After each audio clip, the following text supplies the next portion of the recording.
रूस के खिलाफ युद्ध लड़ने के लिए अमेरिका लगातार यूक्रेन को नए नए हथियार दे रहा है। अब अमेरिका एक भूतिया ड्रोन यूक्रेन को दे रहा है।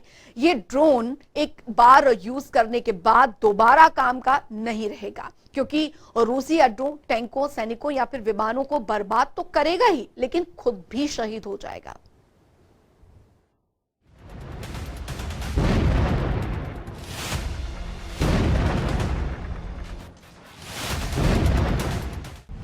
अमेरिका ने यूक्रेन को दिया फिनिक्स घोस्ट ड्रोन।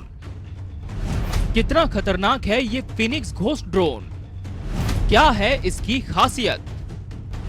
यूक्रेन के लिए कैसे साबित होगा मददगार? इस साल फरवरी में जब रूसी सेना का विशाल काफिला यूक्रेन की राजधानी कीव पर कब्जे के लिए आगे बढ़ रहा था, कुछ ही हफ्ते में ये दिखने लगा कि रूसी सेना आगे नहीं बढ़ पा रही है, जबकि लड़ाकू विमानों, टैंकों और बख्तरबंद गाड़ियों के मामले में रूसी सेना के आगे यूक्रेनी सेना कहीं नहीं ठहरती। ऐसे में बड़ा सवाल था कि ऐसा कौन सा हथियार है जिसने रूस के काफिले को रोक रखा है। इसका जवाब है यूक्रेन के शक्तिशाली ड्रोन।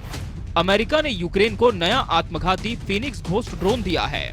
ये ड्रोन यूक्रेन के डोनबास इलाके में रूसी सेना के लिए काल बन सकता है। कितना खतरनाक है फिनिक्स घोस्ट ड्रोन? अमेरिका ने रूस से मुकाबला करने के लिए यूक्रेन को एकदम नया आत्मघाती फिनिक्स घोस्ट ड्रोन दिया है। अमेरिका यूक्रेन को ऐसे 120 से ज्यादा ड्रोन देगा। इस ड्रोन की खासियत इसका आत्मघाती होना है, यानी ये रूसी अड्डों, टैंकों, सैनिकों या विमानों को बर्बाद करने के बाद खुद भी शहीद हो जाएगा। फिनिक्स घोस्ट को अमेरिकी रक्षा विभाग से जुड़ी कंपनी आइवेक्स एरोस्पेस ने अमेरिकी वायुसेना के साथ मिलकर तैयार किया है। हालांकि अभी तक फिनिक्स घोस्ट ड्रोन की कोई फोटो जारी नहीं की है। जानकारी के मुताबिक इसे चलाने के लिए बहुत ज्यादा ट्रेनिंग की जरूरत नहीं होती। यूक्रेन के डोनबास इलाके में इसका सबसे पहला इस्तेमाल हो सकता है, क्योंकि ये मैदानी इलाकों के लिए काफी मारक है। ये यूक्रेनी सेना की जरूरत को देखते हुए डिजाइन किया गया है।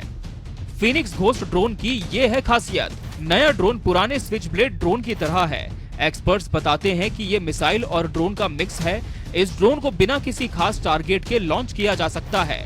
वो एक इलाके के ऊपर मंडराते रहते हैं। इनमें सेंसर लगे होते हैं जो सामने पड़ने वाले टारगेट की शिनाख्त कर लेते हैं।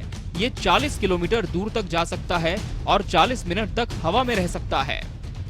किस स्ट्रेटजी के साथ ड्रोन का इस्तेमाल कर रहा है यूक्रेन? यूक्रेन पर हमले की शुरुआत में रूस को उम्मीद थी कि कीव के एयर स्पेस पर उसका नियंत्रण हो सकेगा। हालांकि यूक्रेन ड्रोन का इस्तेमाल कर रहा था और ऐसे में रूस अब तक कीव के एयर स्पेस पर नियंत्रण नहीं कर पाया। एक्सपर्ट्स बताते हैं कि यूक्रेन रूसी सेना के खिलाफ अलग अलग तरीकों से ड्रोन को काम पर लगा रहा है। इंफ्रारेड कैमरे वाले ड्रोन टैंकों के इंजन की गर्मी से उनके ठिकानों का पता लगा सकते हैं।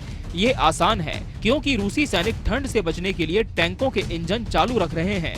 यूक्रेनी सेना बम गिराने के लिए भी ड्रोन का इस्तेमाल कर रही है। Bureau report, international desk.